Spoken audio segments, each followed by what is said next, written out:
নমস্কার বন্ধুরা, আমার চ্যানেলে সকল দর্শক বন্ধুদের স্বাগত জানিয়ে আজকে শেয়ার করব ঝরঝরে ঝাল সুজি কিংবা সুজির উপমা। এই ঝরঝরে ঝাল সুজি আমার মতন করে যদি বাড়িতে বানিয়ে নেন তাহলে একদম দলা পেকে যাবে না, ঝরঝরে তৈরি হবে। সম্পূর্ণ স্বাস্থ্যকর এবং হেলদি একটি খাবার, বাচ্চা থেকে বড় সবাই চেয়ে খাবে। সবচাইতে মজার বিষয়, এই ঝরঝরে ঝাল সুজি একদম কম সময়ে আর চটজলদি তৈরি করে নেওয়া যাবে। তবে আমি কিভাবে তৈরি করেছি আসুন ভিডিওটা একবার দেখে নেওয়া যাক। প্রথমেই একটা কড়াইতে কিংবা যে কোনো পাত্রে সুজিটাকে হালকা ব্রাউন কালার আসা পর্যন্ত লো টু মিডিয়াম আঁচে ভেজে নিতে হবে। আমি এখানে মেজারমেন্ট কাপের 1 কাপ পরিমাণ সুজি নিয়েছি, তবে আপনারা বাড়ির সদস্য বুঝে সুজিটা দিয়ে নেবেন। সুজির মধ্যে হালকা একটা লালচে কালার আসা পর্যন্ত লো টু মিডিয়াম আঁচে সুজিটাকে ভেজে নেব। আর দেখুন সুজির কালার চেঞ্জ হয়ে গেছে, নামিয়ে সাইডে রেখে দিলাম। ওই একই পাত্রে 1 টেবিল পরিমাণ সরষের তেল গরম করে ছোট একটা বাটির হাফ বাটি পরিমাণ চিনেবাদাম ভেজে নেব। সুজির উপমা কিংবা চিড়ের উপমাতে আমার চিনেবাদামের পরিমাণটা একটু বাড়িয়ে দিলেই খেতে বেশি ভালো লাগে। চিনেবাদাম খেতে ভালো লাগলে তাহলে পরিমাণটা একটু বাড়িয়ে দেবেন, না হলে 1 মুঠো দিলেও হবে। চিনেবাদামের খোসা উঠে আসা পর্যন্ত চিনেবাদামটাকে বেশ ভালো করে ভেজে নেব। চিনেবাদাম ভাজা হয়ে গেছে কি করে বুঝবেন? একটা চিনেবাদাম হাত দিয়ে টিপ দিলে দেখবেন যে খোসা উঠে আসছে, বুঝতে হবে চিনেবাদাম ভাজা হয়ে গেছে। আমার চিনেবাদামগুলোও কিন্তু সুন্দর করে ভেজে নিয়েছি, নামিয়ে সাইডে রেখে দেব। ওই একই পাত্রে ফোড়ন দেব হাফ টিস্পুন পরিমাণ গোটা সরিষা, আর সাথে দিয়ে দিচ্ছি ফ্লেভারের জন্য কারি পাতা। কারি পাতাটা দেওয়ার কারণে খেতে একদম চানাচুরের মতন লাগবে। আর সাথে ছোট টুকরো করে কেটে রাখা একটা মিডিয়াম সাইজের আলু দিয়ে নিচ্ছি। আলুটাকে এখন একটু ফোড়নের সাথে বেশ লাল লাল করে ভেজে নিতে হবে।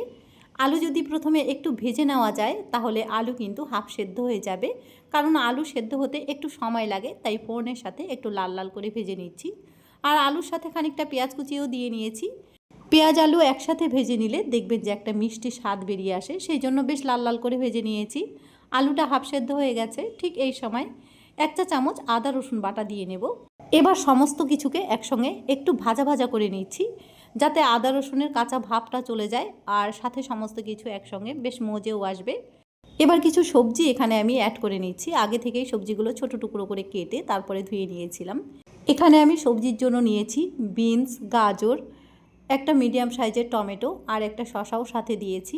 তবে কোনো সবজি না থাকলে শুধু আলু দিয়েও এই রেসিপিটা তৈরি করতে পারবেন।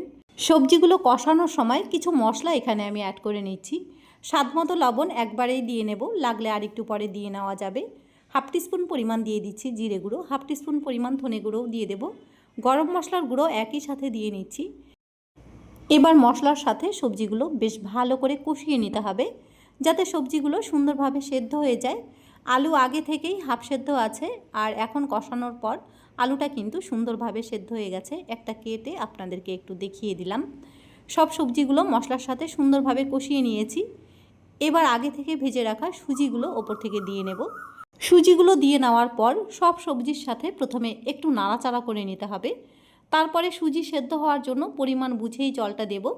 তবে জলটা কিন্তু একবারে দেওয়া যাবে না, একবারে জল ঢেলে দিলে তাহলে সুজি একদম দলা পেকে যাবে, ঝরঝরে ঝাল সুজি কিন্তু তৈরি হবে না। দেখুন আমি ওপর থেকে অল্প করে জল ছিটিয়ে নেব আর ঠিক এভাবে নাড়তে থাকবো।